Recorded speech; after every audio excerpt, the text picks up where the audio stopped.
It's about to go down.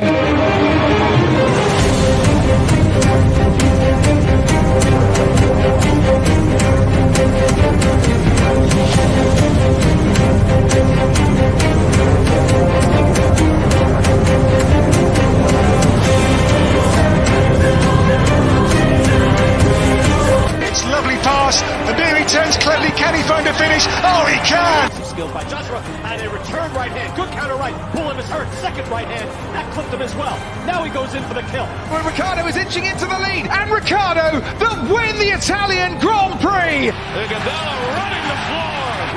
Still leading the way with Canada in there too, with the Netherlands.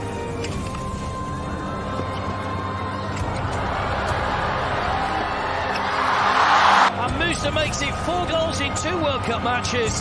The Monaco Grand Prix! Ricciardo triumphant in Monza. Through Bowden Barrett and an early touch and an excellent... Sports Orbit. We make the world go round.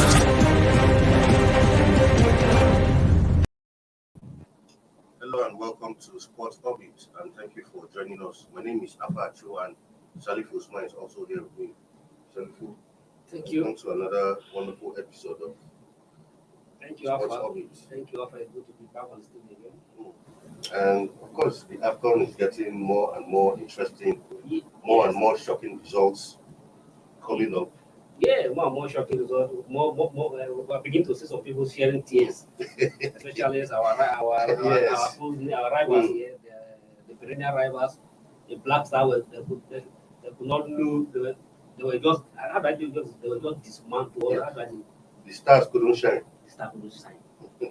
We'll get into that. And Maybe they need to remove the black from their name so that the star can shine. Because when the black crowd is face of the star will not shine. So then I should get that the Ghana should remove the black from their from name the start. and put the stars. Then the star Ghana remove the black. Because it's so unfortunate that a Ghanaian team will come for AFCON without winning the single match. We'll get into that when we get into that game properly.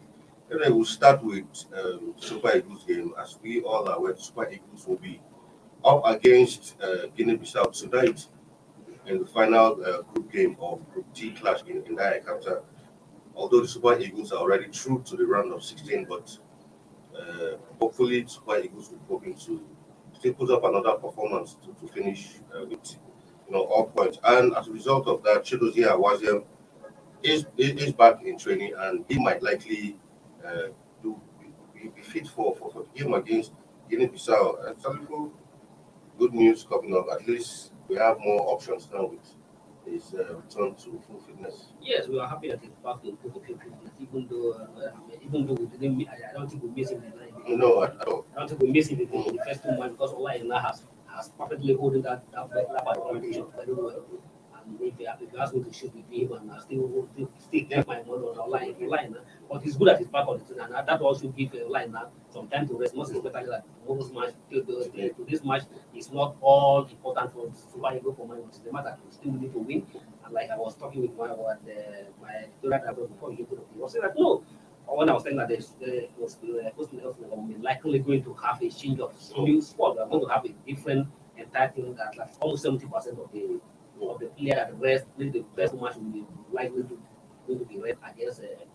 So he said no, that if he won, he's still with the winning team, that he his team. I said no, there's no need to panic about it. We still have another 11 spots in the team that can also do the job against Guinea Bissau. So I think it's good that you give a fresh of time to all those players who are playing perfectly well. To also rest.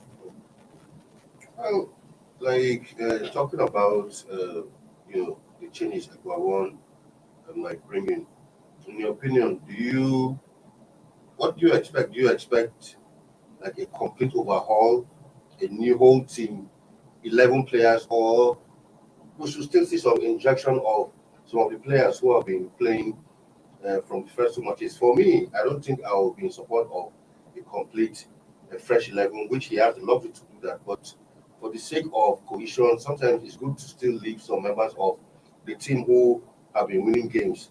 Maybe you could still have maybe like 3 or 4 of them, then maybe later in the game, a couple of them coming. In your opinion, are you in support of a complete overhaul or he could just do some few injections as the game No, progresses. I don't think there's going to be anything like a complete overhaul of the team.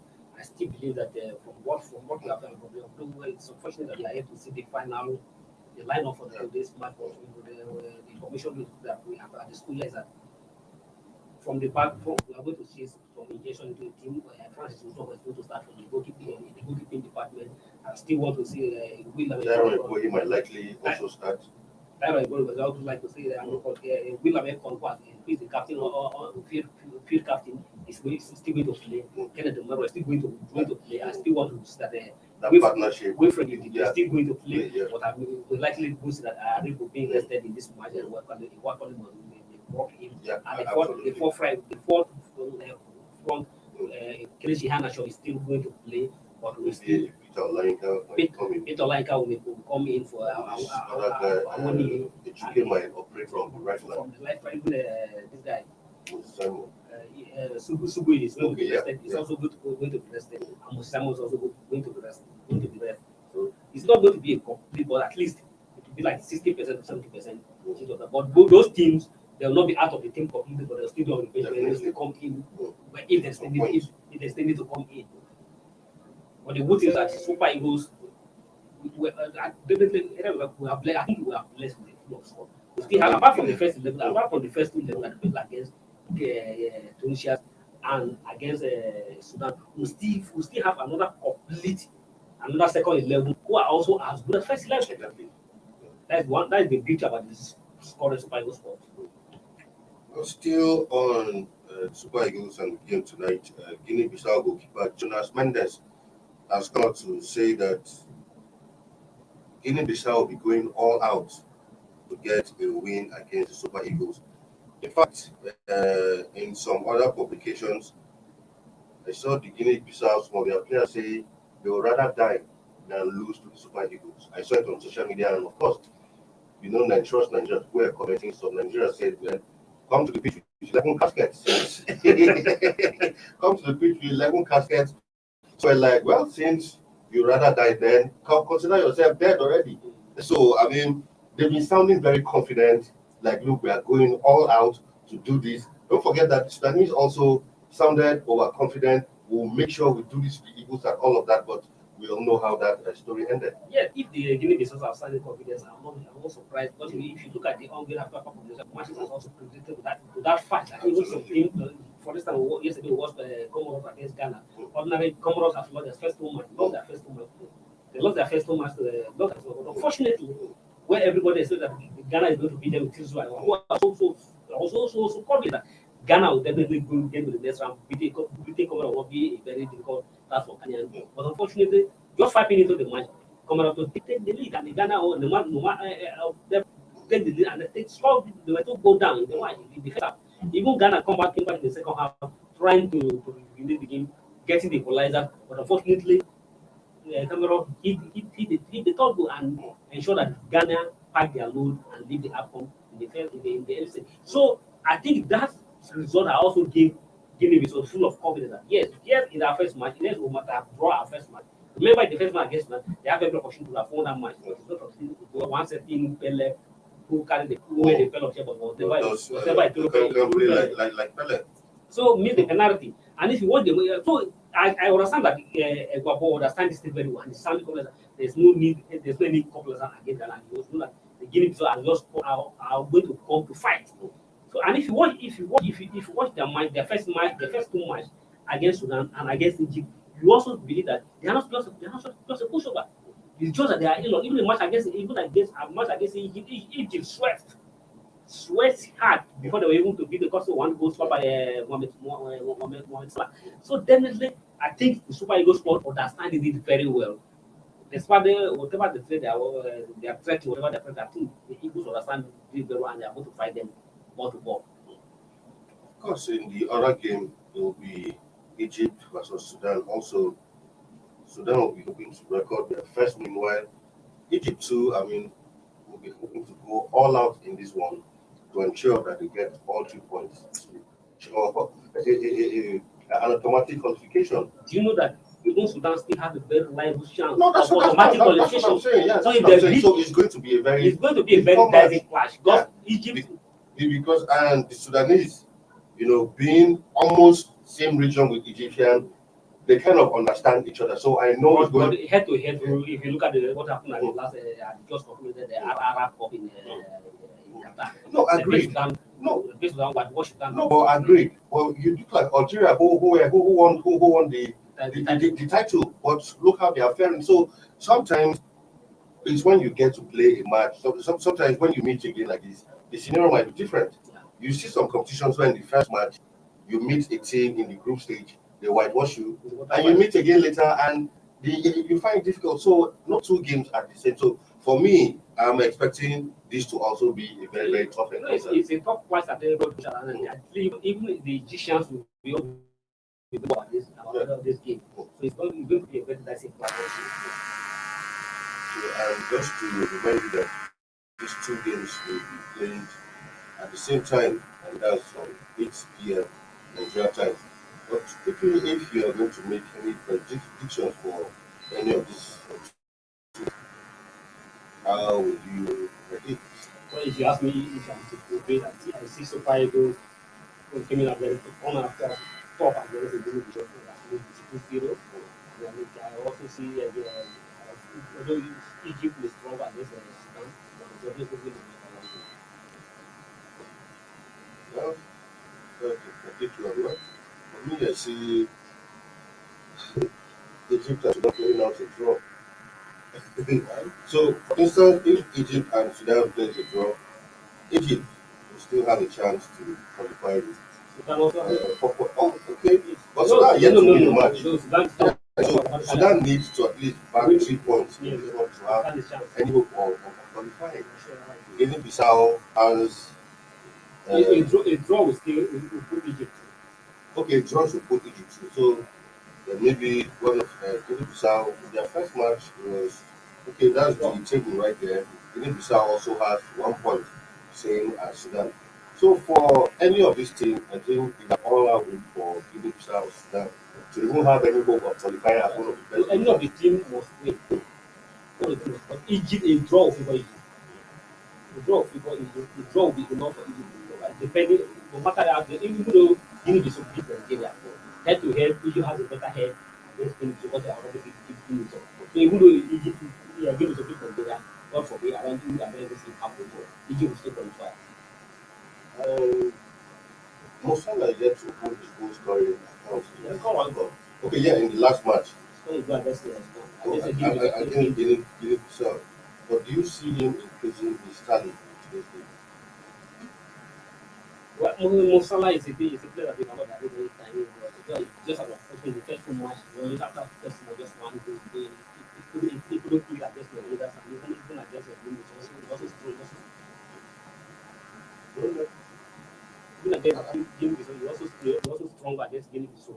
But he also strong against Guinea Bissau. But I hope against Sudan, he will definitely. Let's go. Maybe he'll be able to play against Sudan. All right, we still have so much in store for you. Don't forget that we still have AFCON results for today. There are still some other matches coming your way. We still have the MBBF, of course, an election. A date for the elections has finally been set, and all that will bring to you when we come back from this short break. Don't go nowhere.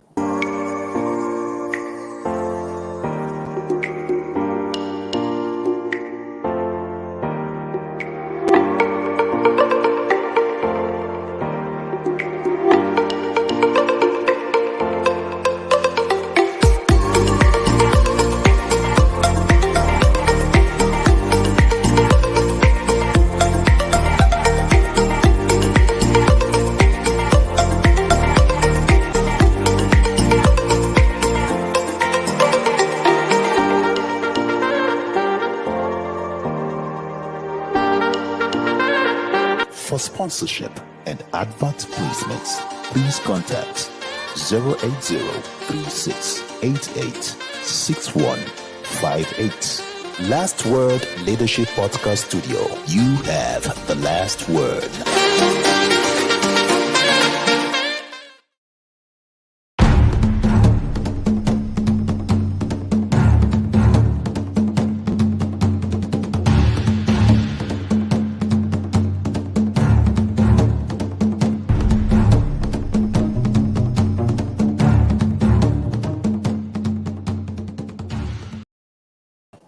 Welcome back to Sports Orbit, coming to you from the Leadership Podcast Studio. Still on AFCON, of course, yesterday's match between Guinea and Zimbabwe witnessed the first time a female referee will be officiating a game of that level on the African continent. The referee, of course, is Rwanda woman Salima Mukansanga. She actually became the first woman to referee in an African Cup of Nations. Salifo, I think it's a good development. Beginning to see women gradually coming to the game. I think we've seen this happen in Europe and other clients where you see women every now and then referee being a part of what's going on there on the pitch. I think that is a positive development. Who say nothing good cannot come from Africa. Something good is from Africa. And what is I commended the Rwanda girls and it's looking at them for taking that goal by the horn. For her to come to this late as passed a lot of pounds. So in this part, we always see a woman referee in the woman competition. But we also see men referee in the women competition. But we hardly see women referee in the women competition. The highest you can see them just to act as an assistant or a fourth official. But for she taking a center referee role, and he didn't disappoint in the match yesterday. Did perfectly well, and there I commended her and congratulations to her. He has did that record. Right? Well, yesterday while we were speaking about this female referee, someone now asked me, said, is there no Nigerian referee, not even either male or female? Don't we have any Nigerian referee officiating at the AFCON this year? Are you talking about how many Nigerian male referees? That's what I'm even saying. That's what. So I'm saying, don't we even have? So is it that refereeing is so bad? But this is what you get when we see the league every weekend. We see what goes on in the league. If you continue like that, how do you aspire to officiate in an AFCON game? It's still unfortunate that often the time we have chatted on our voice, but unfortunately those are the matter that are supposed to take initiative and take a step. They didn't listen. Imagine a giant of Africa, Exactly. in Nigeria, Africa Cup of Nations. We're not even talking of the World Cup. At least in Africa, in Nigeria, I think we only have one referee, and we want to have a certain referee. Okay, I will tell you that it is not that our referee are bad. We have perfect and fantastic referee in Nigeria, but I don't know the policies that is working against Nigeria. But before the start of the competition, we will analyze this thing here. That what is the benefit of having Pinnick as a member of the CAF Executive Committee? Pinnick has grown up to the highest level. It's a top-ranked member of the CAF Committee. There's no any executive. There's no any decision that will be taken in the CAF without Pinnick being in the role. And we're having him there, and our own people are suffering. Are you telling that, like for instance, the Zambian referee that officiate between Tunisia and Mali? Is it better than Nigeria referee? A referee that I don't even know when to end the football match is 90 minutes. A referee that does not even know that a football match is 90 minutes. And because the person is bringing to that point of officiating. Why the perfect Nigeria who have played fantastically well at home here will not have a chance of officiating at their home? We have fantastic. We have more. Even the women level, we have one boss area. But fantastic lady referee. Anytime you see anytime very fantastic woman referee in Nigeria. But unfortunately, I don't know the policy that is working against Nigeria referee. And those in the position of authority needs. I'm not saying our referee are all bad. I agree with you. I mean, away from that, still on to some of the results that went down yesterday. Of course, at the beginning of the show, we told you that the Black Stars of Ghana have been finally kicked out of AFCON in Cameroon. I mean, Ghanaian fans have been sad all over social media. Ghanaian fans have gone on the rampage, calling the team names, saying all sorts of things. This is the worst Ghanaian team ever. And so many things. I mean, it's just so shocking that Ghana simply, with the array of stars, it's not like they even have a bad team. They have some good tested players that Ghana couldn't make it out of the round. I mean, a group that is not even, you look at it on paper and it's not a group that, I mean, easily you pick Ghana to be honest, to even come out top in that group. But unfortunately, they couldn't even finish as best losers in that group. Such a sad one. They couldn't even win a single game. This is not that the World Cup, African Cup of Nations. Yeah, that's the worst Ghanaian team we have ever seen at any level. Not just at any level of competition, at any level of football, both the HT or anything. This is what the have ever seen. And not that, just like not that they don't have player, they have player. A team that paraded people like Patrick, a team that have a Andrew and you names them several key players. They even have a known name in their squad more than the team. But unfortunately, Patrick and his like could not play. And just like you say, somebody would say they are blaming all the team on the Serbian coach. Remember the Serbian that they take them to the quarterfinal of the World Cup was the coach the one who put them back after many years. After almost 11 years, he brought him back at the age of 65. Football is no longer what it used to be. Football is dynamic, change everything. And bringing shows a thing, and it's like the thing has backfired. Whoever take that decision and bring that change should send him back in and Ghana should have to go to the ball and review. Not that it's not yet over, they can still pick up from it. The World Cup playoff is still there. They have the qualify for the World Cup playoff. So they can put their hands together and take off from there. This shocking. I mean, very shocking. Before this competition began, some people were even looking at Ghana like one of the teams to even one of the contenders. Yeah, even I didn't see them as a favorite, but it's one of the teams you can overlook. Of course. In fact, the Ghana team was going to the competition was even more highly rated than even the Super Eagles. Yes, of course.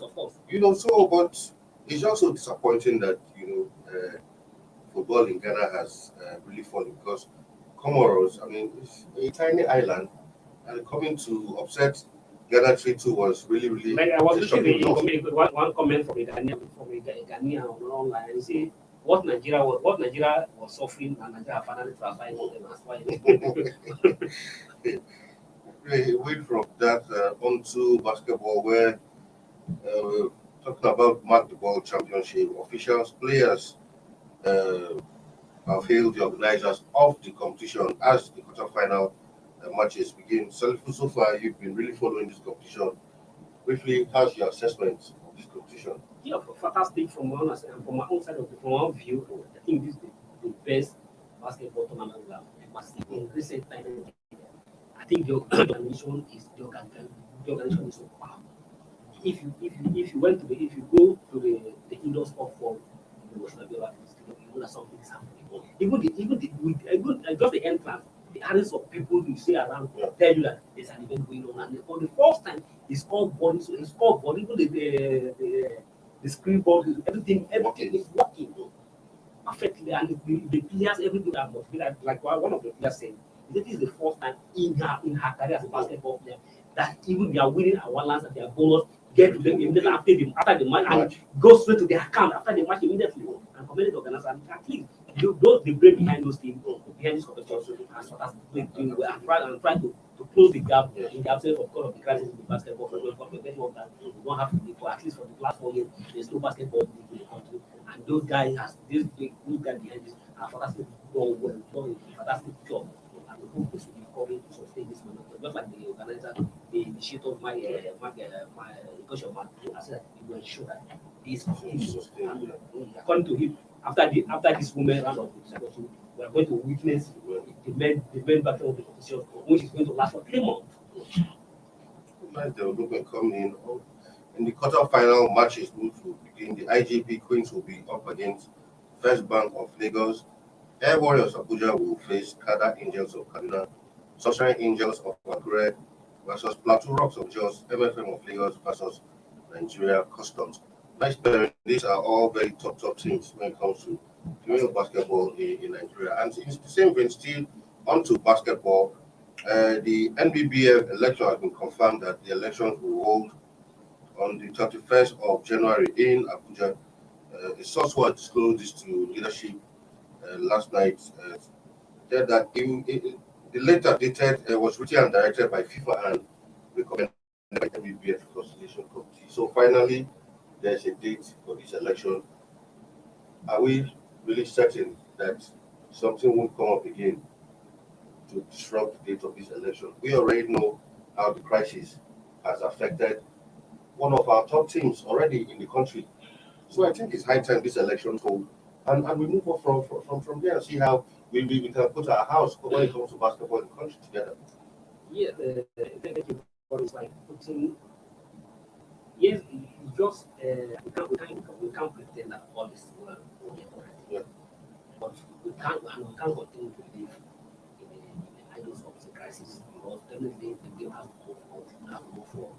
But one thing about that, I would have expected that the use of transport would have first. You set up a transition committee. So those committees, all they say the white paper that will be that will be report and there's a white paper after that. Those white paper should have made public. Let know who and who is before. First, not ideal he said the white paper is working. You have come up that and ensure that all the post offices will be not facing the day of election. And I think this hasting or hurry in facing the election in another just less than 2 weeks is because of the outcome of what happened yesterday when River was dropped from the Africa basketball. So although the later they say the basketball federation, the secretary of the federation have put it to FIBA to come and monitor the election of the I hope all the actors, all the actors and the functions will be able to put their heads in it and ensure that let's have a very smoothless election. Devoid of any issue, and that and produce the winner that will be accepted by everybody. Exactly. I agree with you. And away from But for that to be accepted, the process should be very, very, very transparent. Let all the competitors see everything and be transparent. If it's transparent, I think the results will be accepted by everybody. But if anybody is really foul play, definitely this crisis will which is not good for the game. right away from that before we end the show. Of course, in the EPL last night, Chelsea suffered another setback as they played a 1-0 draw with Brighton. I actually saw that game. Chelsea open scoring, while we all hoped they were going to double or triple. Came back to equalize, and that was it. Couldn't come back. And when the season started, Chelsea were looking like one of the contenders. But Not even look like one of like even the winner got the already taking the space. Everyone was hopefully that I would say they are running away the title. Well, clearly looks like week in, week out, they keep dropping points. Though they're not really losing too much like that, but too much of draws. Exactly, too many draws, and City are just clearly just running away with the league. Because I see every factor is to go against City. Because from even the date of City, it's like every team in the APL are also playing for City. Absolutely. Because when you fight against Chelsea and Chelsea draw points, you favor Man City. Yeah. When Liverpool lose, you favor Man. Like when remember the match between Liverpool and Chelsea, when both of them fight and draw, Chelsea win the match. Chelsea get the 2 points. Yeah. Because when you drop 2 points, it added another point to Chelsea to Man City. So and from the look of the game, like we say, I will hope that the EPL, the ground of the EPL, will not go the other way of other European league that go to Bundesliga where Bayern Munich is always the Lord. You go the French League one where Paris Saint-Germain is always the Lord. You come to the Serie A where Juventus is always the Lord. It's always the winner. But I think for the last 5 years, after the 5 titles, Man City has soon to have carried forward since the arrival of Guardiola. Right away from that, we still have some MPFL matches will be going down also today, where Eyimba will be up against Aqua United. That's one to look out for. That match should have begun by now. Heartland FC versus Enugu Rangers, Katsina United versus Lobby Stars, MFM versus Rivers United, Niger Tornadoes versus Shooting Stars, Plateau United. That's a derby actually, against National United, Sunshine Stars versus Gombe United, Dakada versus Victories. And if we start match clearly, Eyimba, Aqua United. Yeah, Of course, there's also another Eastern derby, Heartland Enugu Rangers. The rented derby. Rental derby. Yeah, the main derby in this clash, the rented derby, Heartland Enugu Rangers. But I see the match to be the match of this week. To this match, it's not right. The Plateau United is going to be a very tough match, tough match at just. Yeah. So and the things our own Samuel Kalu has also joined Watford. Okay. Signed the 4 years. That It's like the Watford are trying to gradually turn their to the Super Eagles in diaspora. Because don't forget that Maduka Okoye has also signed for Watford. For Watford. That is the Nigerian keeper. He's going there. Yeah. This guy, AFCON is already there. We already have Dennis there. Exactly. Etebo is there. Almost five Super Eagles players are already in Watford. It's just like Wolves, for instance, that has about 6 or 7 Portuguese players and also a Portuguese coach. So Watford is. It's unfortunate, but unfortunately, the Watford will be those players. They will deny us opportunity to have that player. But I think what player this year will not play to sustain. All right, we have a few comments coming in concerning the match against the Super Eagles. If we have that up, can we see? Of course, Mohammed Salisu Suleiman says, "So high, Super Eagles." Of course, Chigoze Titus Ego also says, "So high, so Super Eagles." I mean, a lot of Nigerians seem positive. Not forgetting that in the first game, everybody, nobody gave Nigeria a chance. Now they have. Yeah. You know, this match is the turn. Just give Nigerians positive. Nigerians are fantastic. And like they say, success has many relatives. Yes. Yeah. Now that the team is doing well, everybody is rallying behind the team. Just like the NFL is trying that everybody is trying to hijack their brand. Yeah. Exactly. Thank you. All right, viewers, that's all we have for you today. But we'll still bring so much more for you tomorrow. Not forgetting that the Super Eagles will be up against Guinea Bissau tonight in the last group game of the Group D. Yeah, sure. Go out, support the Eagles, and we'll be back here tomorrow, give you a review of the game. And I'm sure Super Eagles will finish this group stage with all 9 points in the bag. Salifu, once again, thank you for being here in the studio today. And until we come your way tomorrow again to another episode of Sports Orbit, I remain your host, Alpha Achua, and bye-bye from here. Thank you for watching. For sponsorship and advert placements, please contact 080-3688-6158. Last Word Leadership Podcast Studio. You have the last word.